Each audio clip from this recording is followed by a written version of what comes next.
ফের গুজবের জেরে মারধর। তবে এবার হাওড়া জগাছায় ঘটনাটি ঘটেছে। কথা বলবো আমাদের প্রতিনিধি দেবাশিস চক্রবর্তীর সঙ্গে। দেবাশিস, এটি কি অভিযোগ উঠছে?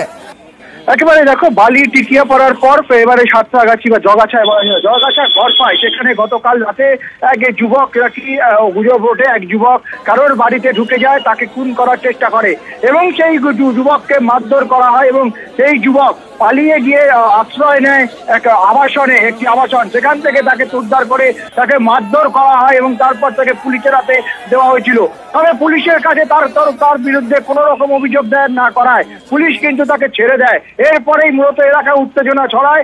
আজ সকাল থেকে দফায় দফায় কোনা এক্সপ্রেস অবরোধ করে রাখে এবং স্থানীয়দের বাসিন্দা একটি গ্যাং যারা কিন্তু ঘরে ঢুকে চুরি করছে, বাচ্চা চুরি করছে এবং মহিলাদের একা দেখলে তাদেরকে মারধর করছে, রড নিয়ে ঘুরে বেড়াচ্ছে এবং তারাও রয়েছে, তারা আস্তানা নিয়েছে এই বগুড়াতে একটি আবাসন।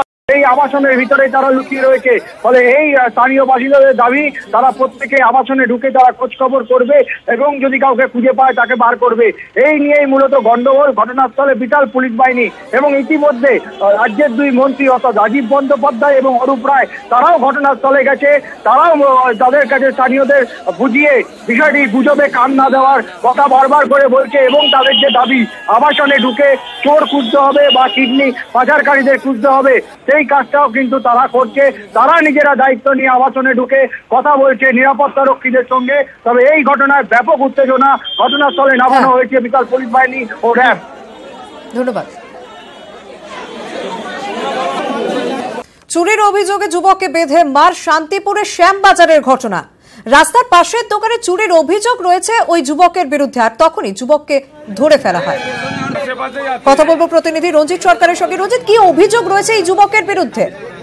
দেখো, যুবকদের অভিযোগ রয়েছে যে শান্তিপুর শ্যামবাজারের ঘটনা। সেখানে একটি ইলেকট্রিক সরঞ্জাম বিক্রির দোকান, সেখান থেকে ক্যাশ বাক্স থেকে যে টাকা নিয়ে পালাচ্ছিল, সেই সময় তাকে হাতে নাতে ধরে ফেলে স্থানীয় দোকানদাররা।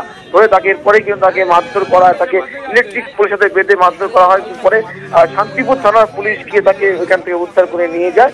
পুলিশ পুরো বিষয়টি তদন্ত করে দেখছে এবং ব্যবসায়ীদের পক্ষ থেকে শান্তিপুর থানা অভিযোগ করা হচ্ছে। ধন্যবাদ।